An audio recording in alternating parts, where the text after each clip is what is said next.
오늘 우리가 읽은 성경 말씀에는 우리가 별로 좋아하지 않는 단어들이 많이 나옵니다. 우리가 예수님을 믿으면 이런 단어들은 우리 삶에 나타나지 말아야 되는데, 그런데 우리가 싫어하는 그런 단어들이 나오죠. 어떤 말들입니까? 사방으로 우겨싸움을 당한다. 여러분 그러신 적이 있습니까? 사방으로 우겨싸움을 당한다. 진퇴양난이 돼서 도대체 내가 어떻게 해야 되지? 답답한 일을 당한다. 낙심하게 된다. 박해를 받는다. 그리고 거꾸러뜨림을 당한다. 망한다. 여러분 망해보신 적 있으십니까? 망한다. 그리고 가장 심한 말인데, 죽음을 몸에 짊어진다. 아, 이제 나 죽었구나. 끝났다. 더 이상 소망이 없다. 그런 경험이 있으십니까? 그 일을 지금 누가 당한 거 하면, 이런 일은 누가 당해야 되겠어요? 거꾸로뜨림을 당하고 막 사방으로 우겨싸임을 당하고 실패하고 망하고 죽을 지경에 이르고, 이런 일은 누가 당해야 돼요? 토라, 모세 오경이라고 하는 창세기, 출애굽기, 레위기, 민수기, 신명기를 보면 누가 이런 일을 당하게 되는 거면 누가 당하게 되지요? 하나님을 믿지 않는 사람들, 율법을 지키지 않는 사람들, 옳은 일을 하지 않는 사람들이 이런 일을 당할 거다. 그렇게 얘기해요. 욥이 고난당할 때 욥에게 찾아왔던 그 세 친구도 계속 이 토라의 말씀에 근거를 두고 욥에게 내가 이런 고난을 당하는 것은 뭐가 죄가 있어서 그렇지, 죄가 없으면 어떻게 이런 고난을 당하겠느냐, 이런 일은 죄 지은 사람이 당해야 될 일인데, 근데 지금 이 얘기를 누가 하고 있는 거지요? 바울 사도가 하고 있는 말이에요. 바울 사도가 그렇게 죽을 죄를 지었습니까? 바울 사도가 그런 분이신가요? 그런데 왜 이런 고난을 얘기하고 있는 겁니까? 이 단어들을 다 종합하면 보편적인 단어로 고난과 시련이라는 말입니다. 고난과 시련. 이 고난과 시련이 악한 자들에게만 일어나는 것이 아니라 선한 자, 더 근본적으로는 하나님을 믿는 자들에게도 이 고난과 시련이 온다. 그것도 시원찮게 믿는 사람이 아니라 정말 예수님 잘 믿는데도 이 고난과 시련이 일어난다 하는 거예요. 여러분 생각에는 어떻습니까? 그러면 됩니까? 안 됩니까? 예수님 잘 믿으면 안 되던 일도 잘 되고, 아프다가도 깨끗이 낫고, 그래야 되는 거 아니에요? 여러분 처음 교회 나오실 때 그래서 나오신 거 아니에요? 인생에 어려운 거 어떤 문제가 좀 해결해 주신다고 그래서. 그래서 하나님 앞에 나오신 거 아니에요? 그런데 예수님 잘 믿는 바울 사도도 이렇게 어려움을 당한다면 어떻게 해야 되냐? 이 고난, 시련의 문제입니다. 오늘 바울 사도는 우리에게 우리 인생의 고난, 시련의 문제를 잘 분석하고 그에 대한 해답을 주고 있어요. 누구든지 그의 인생 여정 가운데 고난에 대한 바른 해답과 해석을 가지고 있는 사람은 이미 인생의 승리자가 된 사람입니다. 더 이상 인생에 그는 흔들리지 않고 그의 인생을 정말 가볍게, 가치 있게, 아름답게 살아갈 수 있는 그런 능력을 갖춘 자가 되는 거예요. 사실 이 고난의 문제는 우리 인생의 가장 실존적인 문제입니다. 그래서 모든 종교가 이 고난에 대한 문제를 답을 하려고 굉장히 노력을 많이 했어요. 그런데 어느 답 하나 시원스럽게 그렇지 이렇게 되는 답이 없어요. 그런데 오늘 바울 사도가 이 고난, 시련에 대한 문제를 우리에게 잘 말씀해 주시고 있습니다. 오늘 말씀 속에서 바울 사도가 깨닫고 자기 삶에 적용하고 그러기에 그렇게 위대한 훌륭한 삶을 살아 인생의 승리자가 된 것처럼 저와 여러분에게도 그 축복이 주어지시기를 주님의 이름으로 축원드립니다. 이제 바울 사도의 말씀을 따라서 이 고난의 문제를 우리가 생각해 봅니다. 우리가 고난을 당하면 그럼 현실적으로 제일 먼저 우리가 해야 될 일이 뭘까요? 어려운 일 당하면 제일 먼저 여러분들이 무슨 일을 해야 돼요? 빨리 그 어려운 문제를 해결하려고 노력하셔야지요. 계속 다쳐서 아픈데 빨리 그걸 치료하려고 하지 않고 계속 아프게 있으면 그거는 미련한 거죠. 그렇죠? 고난의 문제가 오면 빨리 고난의 문제를 해결하려고 노력해야 합니다. 그런데 내 스스로 할 수 있는 고난과 시련의 문제라면 빨리 내가 그거를 해결해야 되는 겁니다. 내가 할 수 있는데도 계속 그 고난 가운데 있으면 이건 미련한 짓이죠. 그런데 이제 문제는 고난과 시련이 내 스스로 해결할 수 없는 고난과 시련이 문제라는 거예요. 내가 아무리 발버둥 치고 해보려고 해도 도대체 해결할 길이 없는 거예요. 그런 고난, 그런 인생의 문제를 만나면 우리가 어떻게 해야 됩니까? 그것을 해결해 주실 수 있는 분을 찾아야지요. 여러분, 여러분의 인생의 문제를 해결해 주실 수 있는 분이 누구십니까? 이렇게 설명을 드리면 금방 아실 수 있어요. 여러분을 창조한 분이 누구십니까? 진짜 믿습니까? 하나님이 여러분을 창조하셨음을 믿습니까? 그럼 누구에게 여러분의 인생의 문제를 해결해 달라고 하야 여러분의 인생의 문제를 근본적으로 해결하시겠습니까? 하나님이지요.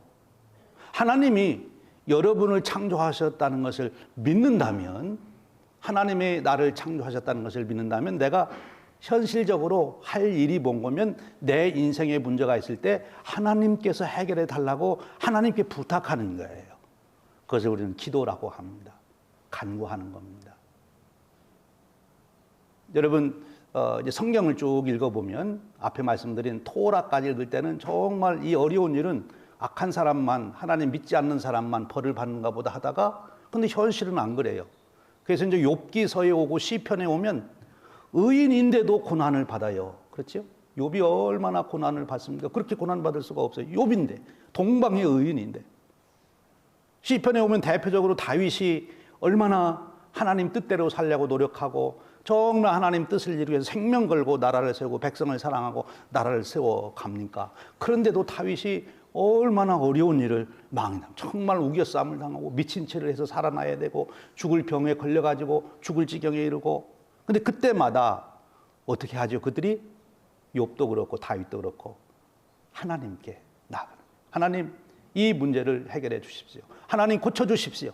하나님, 살려 주십시오. 하나님, 이 고난, 이 시련의 문제를 해결해 주시기를 바랍니다. 환난 날에 내게 부르짖으라. 내가 내게 응답하리. 내가 너를 건지리니 네가 나를 영화롭게 하리라. 할렐루야.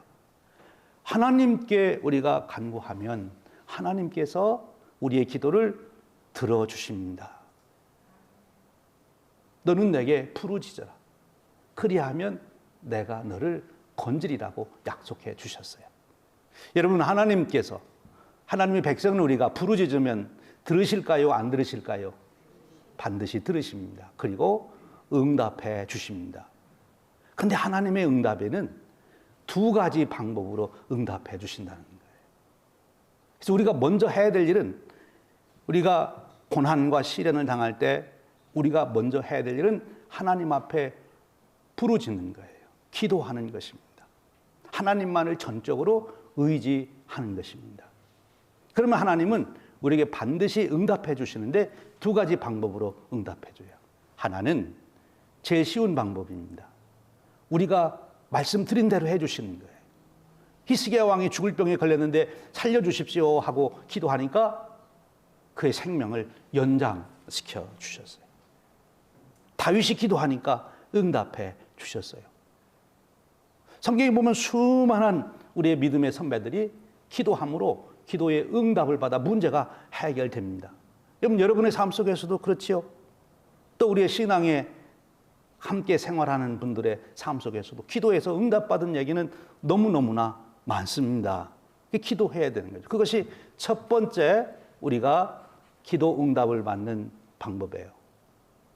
정말 하나님을 체험하려면, 하나님의 능력을 체험하려면 하나님만 의지해야 돼요. 이 강대상이 얼마나 튼튼한지를 알려면 제가 이렇게 붙들고 있으면 강대상이 튼튼한지 안 튼튼한지 알 수 있을까요? 없을까요? 그럼 어떻게 보면 알 수 있을까요? 제가 이 위에 올라가 보면 압니다. 그러면 이게 무너지나 안 무너지나, 아 진짜 튼튼하구나. 우리가 하나님만 전적으로 의지해야 하나님이 얼마나 능력이 있으신지를 내가 체험할 수 있어요. 기도의 본질은 그것입니다. 하나님만 의지합니다. 여러분이 하나님 앞에 나가서 언어로 기도하지만 여러분의 심정이 정말 하나님 없이는 저는 살 수 없습니다. 하나님께서 이 문제 해결해 주셔야 됩니다. 하나님만 전적으로 붙들고 매달릴 때 그때가 제대로 기도가 되는 거예요. 하나님은 그 기도를 받으십니다. 그리고 그 기도대로 해 주십니다. 그게 첫 번째 방법이에요. 그래서 고난을 당할 때 사도 바울도 기도했어요. 사도 바울의 대표적인 기도는 자기 육체의 질고 그거를 부르기를 사탄의 가시. 얼마나 힘들고 힘들었으면 그 육체의 질고가 사도 바울을 얼마나 초라하게 만들고 아주 낙심하게 만들었으면 그것을 사탄의 가시라고까지 불렀겠어요. 정말 사도 바울로서는 정말 이것만 고쳐지면 좋겠는데 이것 때문에 정말 힘든 거예요. 그래서 어떻게 했어요? 하나님 앞에 간절히 기도했어요. 한 번만 기도한 것도 아니에요. 여러 번 기도했어요. 그 기도하는 겁니다. 예수님도 십자가라고 하는 고난이 왔을 때 어떻게 하셨지요? 아, 이거는 내가 그냥 져야 됩니다 하고 딱 받아들이셨나요? 안 그러셨어요. 예수님도 십자가의 고난 앞에서 아버지, 이거를 내가 좀 안 지면 안 되겠습니까? 이거를 좀 제가 안 지고 싶습니다. 밤새도록 기도하신 거예요. 그 고난을 감당하지 않겠다고. 여러분, 그것이 우리의 자세예요.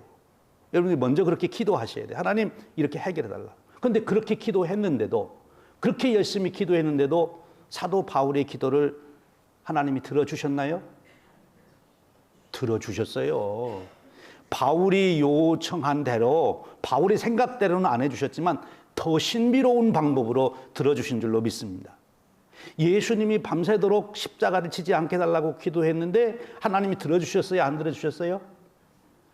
들어주셨어요. 예수님이 말씀하신 대로는 안 들어주셨지만 하나님의 방법으로 들으셔서 더 놀라운 일을 이루신 줄로 믿습니다. 사도 바울은 자기의 가시를 빼달라고 기도했는데 하나님이 아니다. 그것 때문에 네가 사도로서의 삶을 살아가시는 것이고 그것 때문에 내가 내 많은 능력과 은혜를 더 많이 경험하게 되는 것이다. 사도 바울이 능력이 많으니까 사람들이 사도 바울을 천사처럼 여기고 신처럼 제사 드리려고 했었어요. 계속 그런 일만 일어나면 사도 바울이 어떻게 되겠습니까? 내가 예수님이다 그러고 나오겠지요. 자기는 아니라고 그래도 다른 사람이 그러면 못 들은 체하고 그냥 그런 체하고 살았을지도 몰라요. 그런데 자기에게 육체의 가시가 있기에 여전히 나는 연약한 인간, 초라한 인간. 여기 고린도 교회에 이 편지를 쓸 때요. 사도 바울이 제일 속상한 게 뭐냐면 사도 바울이 어떻게 해서 고린도 교회를 세웠습니까? 그런데 자기가 이제 고린도 교회에 세워놓고 다른 데 왔더니 그 고린도 교회에 예루살렘에서 부흥 강사가 한번 다녀갔어요. 와가지고 한 2번 설교하고 갔는데 막 교인들이 난리가 났어요. 사도 바울은 말도 못하고 막 그러는데 이분은 너무 말씀도 잘하시고 재밌게 하시고 너무 막 훌륭하신 목사님이라고. 그리고 사도 바울은 사도도 아닌가 보라고. 이러니 사도 바울이 어떻게 했어요, 마음이? 만일 여러분 우리 교회 어느 분이 와서 설교 한 번 하고 갔는데 여러분들이 다 이제 그 강사님만 최고라고 그러고 우리 김광태 목사는 어떻게 말도 저렇게 못하고 재미도 없냐 이렇게 하면 제가 어떻게 했어요, 기분이. 사도 바울이 그랬어요. 그래가지고 너무 막 속이 상한 거야. 하나님 나도 좀 말 좀 잘하게 해주십시오. 그런데 안 그렇게 해주세요. 사도 바울이 지금 그런 고통도 당하고 있는 거예요. 그런데 하나님이 응답해 주세요. 그래서 사도 바울이 받은 은혜는 그렇지. 내가 이렇게 초라하고 연약하고 말도 제대로 못하는데 하나님이 나를 통하여 이렇게 간 데마다 교회를 세우게 하시고 복음을 전하게 하시고 이렇게 하나님의 위대한 역사를 이루시니 하나님 영광 받으시옵소서. 나는 아무것도 아닙니다. 이런 사도 바울이 된 거예요. 예수님이 십자가를 지심으로 어떤 일이 일어났어요? 온 인류를 구원하는 구세주가 되신 것입니다. 예수님 생각대로 십자가를 안 졌으면 우리의 죄를 대속하실 수가 없어요. 예수님이 십자가를 대속하셨기 때문에 우리의 죄사함을 구세주가 되시는 그 응답을 주신 거예요. 그러니까 하나님은 우리가 부르짖어 기도하면 반드시 응답을 주십니까? 안 주십니까? 주십니다. 내가 말한 대로 주시기도 하시고 때로는 내가 알지 못했던 놀라운 은혜로 우리에게 응답해 주셔요. 그러니까 우리가 할 일은 뭐예요? 응답은 하나님이 해 주실 일이고 우리가 할 일은 부르짖어 기도해야 돼. 기도해야 내 말대로 되든지 하나님 뜻대로 되든지 하시는 거지. 기도를 안 하면 아무것도 안 되는 거예요. 기도해야 돼. 고난당할 때 우리가 어떻게 해야 되느냐? 기도해라. 너희 중에 고난당하는 자가 있나? 저는 기도할 것이라. 좋은 일이나 저는 찬송할 것이라. 그렇게 말씀하시잖아요. 여러분 기도하시기를 축원합니다. 고난당할 때 기도하세요. 그럼 하나님이 반드시 여러분 기도한 대로 응답해 주시든지 아니면 더 놀라운 길로 인도하십니다. 그리고 하나님 우리에게 그렇게 인도하실 때는 우리에게 두 가지 놀라운 일이 일어나요. 하나는 먼저 우리가 그렇게 기도하여 하나님을 체험하게 되면 내 자신의 정체성을 알게 돼요. 내가 얼마나 하나님 앞에서 부족한 존재인지. 하나님 은혜 없이는 나는 살 수 없다. 하나님 은혜 없이는 살 수 없다고 고백이 되고 깨달아지고 그렇게 믿는 순간 그때부터 그 사람은 거룩한 사람이 되는 거예요. 교만이 없어지고 겸손해집니다. 그때부터 모든 일을 하나님께 영광을 돌리게 됩니다. 그에게 성화의 은혜가 이루어지기 시작합니다. 여러분, 여러분의 인생이, 여러분의 인격이 그저 이 모습 이대로 그냥 계속 죽을 때까지 이렇게 시원찮게 살다가 그대로 인생 끝내는 게 좋아요? 좀 거룩하게. 여러분들이 마지막 돌아가시는 모습을 여러분의 후손들이나 교우들이 와서 보고 돌아가서는 정말 저 장로님 권사님처럼 나도 임종했으면 좋겠다. 그런 소리를 듣고 싶습니까? 어떻게 되기를 원하세요? 여러분의 살아가는 모습을 보는 주위에 있는 사람들이 참 존경스럽다. 여러분 앞에서만이 아니라 뒤에서 혼자 있을 때에도 그렇게 고백할 수 있는 그런 인생이 되고 싶지 않습니까? 그렇다면 하나님의 그 은혜를 경험하셔야 돼요. 기도하시고 하나님께서 나를 주관하고 인도해 가신 그 은혜를 체험해야 되는 것입니다. 그런데 그것보다도 더 놀라운 은혜가 있어요.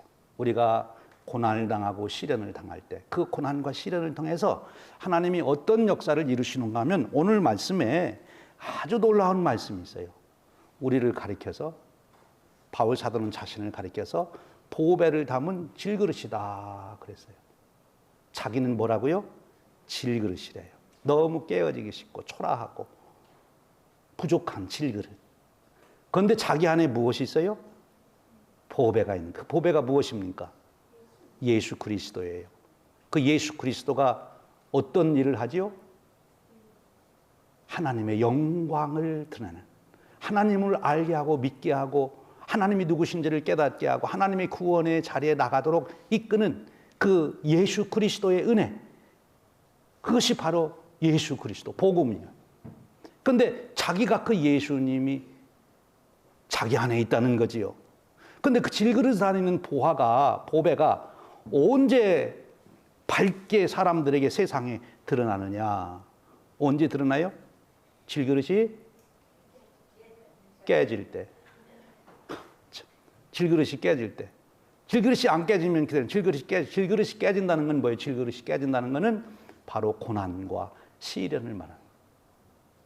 사도 바울이 고난과 시련을 당할 때 그 안에 있는 예수님이 더 광채를 발하게 되는 거죠.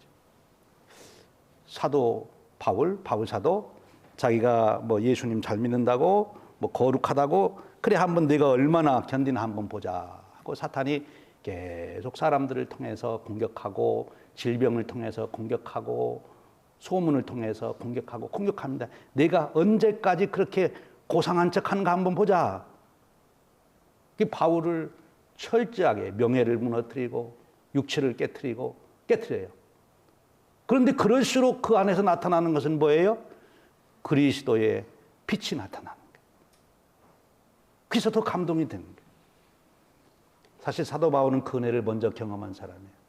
스데반 집사님이 돌에 맞아 죽습니다. 그것은 고난이고 시련입니다.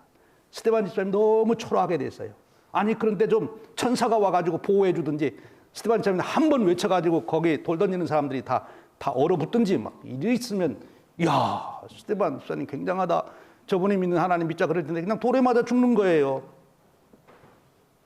근데 그 돌에 맞아 죽는 그 모습 속에서 누가 나타난가 하면 예수 그리스도가 나타났어요. 사도 바울이 그걸 본 거예요. 스데반 집사님이 돌에 맞아 죽어가는 그 순간에 스데반 집사님을 통해서 나타나는 예수 그리스도의 영광을 바울 사도가 봤습니다. 그래서 고민이 생기기 시작했어요. 도대체 어떻게 이럴 수가 있냐? 어떻게 돌에 맞아 죽으면서 저럴 수가 있냐? 결국 그것이 바울 사도가 예수님을 만나는 구원의 역사를 이룬 것입니다. 여러분, 우리가 고난당하고 초라해지고 망하고 그럴 때 우리 안에 예수 그리스도가 있다면 예수 그리스도가 나타나는 거예요. 저분은 망하는데도 어떻게 저럴 수가 있는가? 저분은 저런 질고해로 저렇게 고통을 당하는데도 어떻게 그럴 수가 있나? 저분은 저렇게 모함을 당하고 힘든데에도 어떻게 저럴 수가 있는가? 그 안에 예수 그리스도가 있구나. 여러분도 잘 아시는 우리 한국의 그 이어령 박사님이라는 분과 그 딸 이미나 목사님에 대한 얘기를 여러분도 잘 아시지요?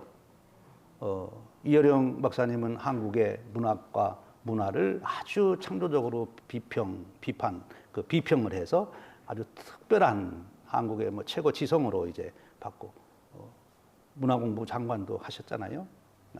근데 그분이 어떻게 해서 예수님을 만나게 됐습니까? 그 딸을 통해서 만났어요. 그 딸이 굉장히 똑똑했어요. 이대를 나왔는데 더블 전공 영문학하고 불문학을 해서 그것도 조기 3년에 다 마치고, 그리고 미국 가서 변호사가 되고 검사가 됐습니다. 근데 그런 것을 통해서 예수님을 만날 수 있었나요? 그때는 예수님을 그림자도 못 봤어요. 그런데 그 딸이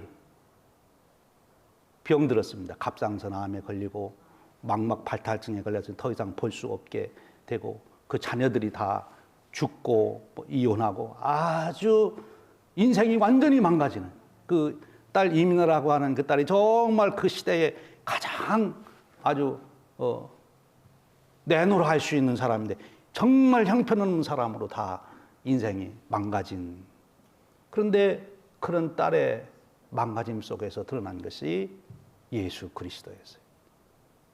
그 딸 이민아 목사님 되기 전에 이제 예수님 영접해서, 그래서 아버지가 그걸 본 거예요.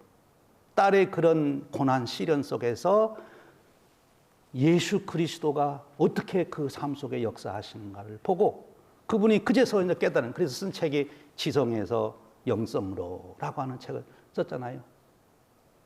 그리고 그 후에 그분도 이제 그런 길을 가게 되는 것을 보게 됩니다.